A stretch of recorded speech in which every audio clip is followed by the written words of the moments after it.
What is it that you are passionate about? Moustafa Hamwi is the world's only passioneur. And today we're going to go deep into finding your passion, how honesty and passion go hand in hand, and how to find the gold at the end of your rainbow on a very passionate Peak Performers podcast. Welcome to this edition of Peak Performers Podcast with your host, Thor Conklin. Thor will be sharing the necessary tools, strategies, and psychology you'll need to become a peak performer in any area of your life or business.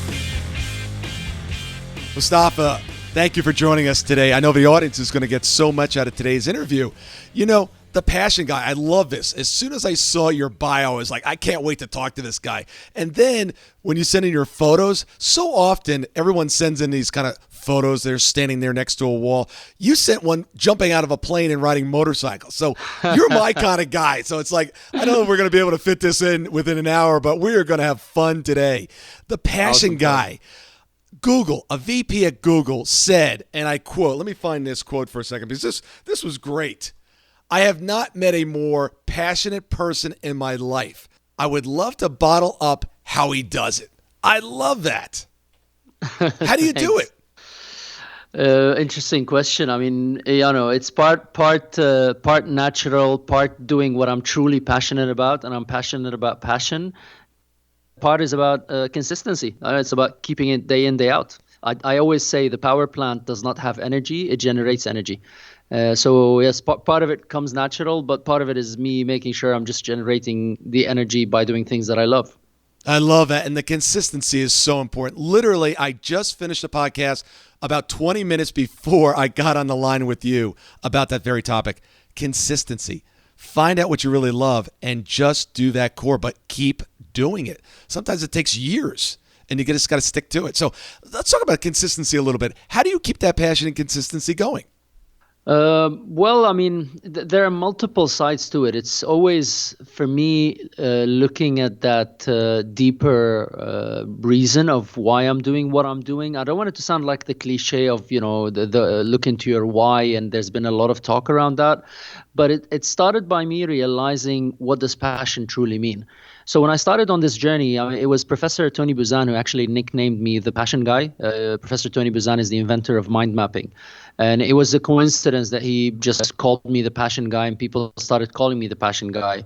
And it evolved slowly to become the passionpreneur and so on. But when you get nicknamed as the passion guy, what happens is everybody starts calling you when they've got an issue with their passion. So now people are calling me and I'm like, oh, well, I got to learn a bit more about passion than I thought I would. So it went on from just interviews into deeper research about what does passion mean. And I realized the dictionary defines passion as doing what you love. I'm like, okay, that's not good enough of a definition. And then I was interviewing Brian Tracy and he says, you're never going to be passionate about something that you're not good at. I'm like, okay, that's a good way. So it became doing what you love and what you're good at. And then I was interviewing Fons Trompenaars. He's the author of Riding the Waves of Culture. He talks about corporate culture. And he goes, watch out for the wrong kind of passion can hurt the world. And I'm like, what do you mean wrong kind of passion? All passion is good. He goes, really? Think about Hitler. He was doing what he loves and he was very good at it, but it was not good for the world. So the definition became doing what you love, what you're good at, and is of value to the world. And I stuck with that for a while. But then I'm coaching people, and I'm like you when I'm coaching. I'm tough love, say it as it is, and if you want to serve somebody, you wanna tell them the truth. And people would not stick. A month, 2 months at max, 3 months. 3 months was the breaking point of most of the people that I was working with. Then I was coaching people, and they would not stick to it. They were doing things that I know they love. They were really good at it, and if they stuck to it, the world really needs their service. But they never stuck to it. And I realized the missing element in true passion is consistency. So that my definition of passion now in anything that I'm writing is consistently doing what you love, what you're good at, and is of value to the world. But guess what makes true passion? It's not the love, it's not the fact that you're good at it, or it's not the fact that it's good for the world, it's the fact that you stay consistent at it. So if there's anybody that's being tested on their passion in the world, it's probably me. And the only way I could keep up owning that passion guy nickname is by staying consistent at it. And let's talk about consistency. How do you keep the consistency going? Well, there are two sides to it. So it's either I'm doing things that I love, and this is the easy side of being consistent. So when I'm doing things that I love, I mean, Professor Tony Buzan on the interview I was having with him, he goes, listen, I mean, kids learn best because they enjoy what they're doing and they're having fun, and you learn better when you're having fun. So if I'm on stage, if I'm on camera, if I'm talking on interviews, I'm a media guy. I just love it. When I'm doing that, I'm in my element and I just keep going and I get more energy. The more I do, the more energy I get. So that's the easy part of consistency for me. The challenging part of consistency, because everybody's going to have both sides, the yin and the yang, the both energies, the positive and the negative. So on the challenging side for me is when it's things that I do not really like as a process, but I know are necessary to the growth and the goals that I'm working with. So I always remind myself that what I'm doing is a crucial price to pay for me to get to where I want to get to, whether that is achieving the goal of inspiring the millions that I want to inspire, whether that is about building the passion empire that I want to build, whether it's about reaching out to as many people as I would like to. I know there's a price that I got to pay, and that becomes, well, guess what? You got to pay the price. And I remind myself of the light at the end of the tunnel, is the gold pot at the end of the rainbow. I'm like, I'm doing this, but I know there's something, it's going to get me to where I want to be very soon. So you're willing to put in that time, put in that work, even if it's, either a little painful or just not what you want in the moment. You're focused on what that end goal is. Yeah, I mean, little painful would be an understatement, I'd say, for a lot of the challenges that I keep going. I mean, I wish it was a little painful. I mean, I miss little painful now. It sounds nice to have little painful. When it's I mean, think of it this way. When you're on top of your passion, when you're really passionate, you're really passionate. And when you're really being challenged, you're really being challenged. It's tough when it's tough. So it's about part of it is actually getting used to some of that pain. Part of it is understanding and realizing that, you know what, I'm enjoying the sweat, blood, and tears like being in the gym. You just know that whatever you're doing in that gym, when you walk out of that gym, you're going to feel on top of the world. So sometimes it's part of being in the moment and enjoying the process. And sometimes it's about, okay, it's getting too tough. Maybe I need to shift my focus into the light at the end of the tunnel. Well said. And I love what you said earlier, too. If you want to serve someone, you got to tell them the truth. And that includes your clients. And so often I see so many business owners avoid telling their clients the truth, the real deal. This is how it is, because they're afraid that they may not want to hear that. And so often people go through life afraid of just telling people the truth. People ask me all the time, what's the difference between responsibility and accountability? Well, a lot, actually. Responsibility is the thing that makes me, as a business owner and an entrepreneur, get out of bed every day, make all the phone calls, do what has to be done for the sake of my business. And the success of my business pretty much lies solely on my shoulders. Enter accountability. If you're an entrepreneur or business owner and you're just not quite seeing the results you want, you might just think for a second how you could benefit from having a partner. And I'm not talking about some Shark Tank scenario where somebody gets a huge percentage of the business you've created.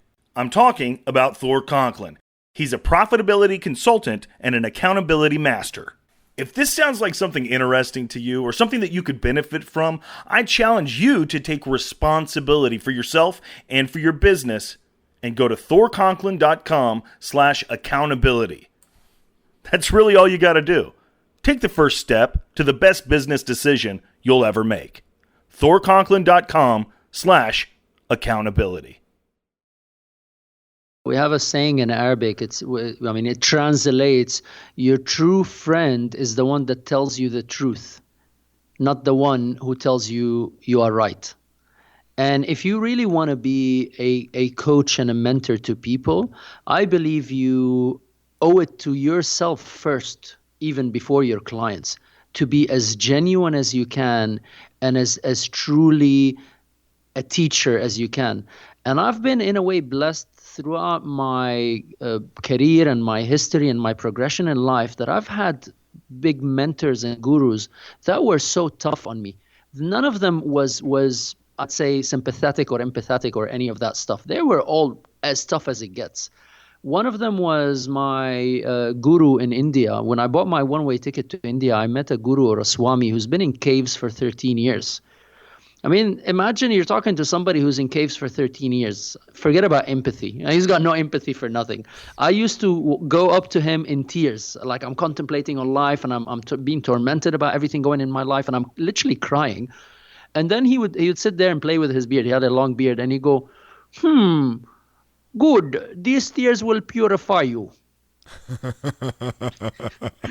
So you can understand. I mean, I haven't been mentored to develop empathy in any step of my career. And also one of my mentors that I owe a lot to in my journey is Dr. Marshall Goldsmith. He's world's #1 executive coach.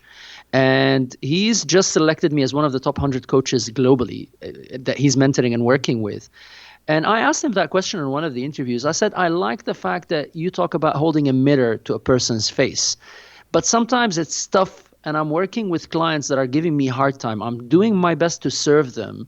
And I know they can grow, but it seems I believe in them more than they believe in themselves. And they get upset with me for pushing them. And he says something to me that changed my whole practice in coaching. He says, you will never be able to change somebody who does not want to change. Right. And big part of the success in your coaching journey is client selection. Do not try to be so self-righteous to believe that you can make an impact on somebody's life more than the impact that they want to have in their own life. Your job is to do your job right. And part of that is making sure that you're working with somebody that wants to have that change. And show up and tell them the truth. You're going to tell them the truth. And you know what? They got to be clear. I mean, for now, I make it very clear I really handpick my coaching clients now simply because I don't have enough time. I'm traveling a lot. I do a lot of stage work. And for those who have to and want to work with me, I put like a big caution note on my coaching proposal. Caution, do not opt in for coaching with me unless you're damn serious about making a difference in your life. Because I'm running at 1,000% on passion. And if somebody's going to come and be looking for a shoulder to cry on and looking for an empathetic coach and looking for somebody who will pat them on the back and say it's all going to be okay, there are lots of people out there. It's not me. You'll appreciate this. I have an accountability program, and there's only 2 things that I consider an excuse for not getting done what you said you were going to get done. 1, you died during the month, or 2, you were incarcerated for 14 consecutive days. I like that. Well, here's something interesting. Do you know where the word passion comes from? No, tell me. It comes from Latin passio. Now, guess what does passio mean? To suffer and endure. The word passio means to endure pleasure and pain in the pursuit of your passion, and thus you bring passion to life. And you want an actual linguistic example? Think Passion of the Christ. Now that's passion. Wow. I had no idea that was the definition. Yeah, so that's the actual root of the word. That was part of the research that I was doing to understand passion, starting from the word, where the word come from. So really for me, when I'm coaching somebody on passion, if they're not at the level of, I've got so much passion for a life that I'm willing to die for, then I can't coach them. Fascinating. Well, and that shows up in your photos. I love it. The motorcycle and the skydiving. Yeah, exactly. 2 of my favorite. Make it a life worth dying for. Absolutely. Thank you so much for listening today. I really do appreciate your time, and I hope you found today's show valuable. If you would like to receive these shows automatically to your phone or to your computer, simply go to iTunes and subscribe. After listening to several of the shows, if you're so inclined, please leave us a 5-star rating, as this helps us reach additional people and spread the message. If you're truly committed to taking your life to the next level and doing whatever it takes to become a peak performer, but something's holding you back, something is blocking your way, and you just can't seem to figure out what it is, send me an email to info@thorconklin.com, and I'd be more than happy to get on the phone with you. We'll schedule a 15-minute discovery call. No obligation, no cost. I absolutely love to hear from the listeners, and if there's something I can do to help, I'd be more than happy to do that. Also, if you found something of great interest in today's show and you want to share that with your friends and family, simply go to my Facebook page, Thor Conklin, click on the episode, hit the share button, and share it on your page. You can follow me at Twitter at Thor Conklin. The website is thorconklin.com. We're constantly adding new free resources discussing additional tricks, tips, tools, and strategies on how to be a peak performer. Remember, I try to keep these episodes short so you can listen to them during dot time, doing other things, commuting, driving, walking, working out. Decide to be a peak performer in all that you do. And until tomorrow, have an absolutely amazing day. And that brings us to the end of another episode of the Peak Performers Podcast. Be on the lookout for part 2 with Moustafa Hamwi, the Passioneur, where we'll discuss Moustafa's system for finding other people's passions and what makes a passioneur. Makes me want to play some saxophone. That's on the next Peak Performers Podcast. We'll see you at the top.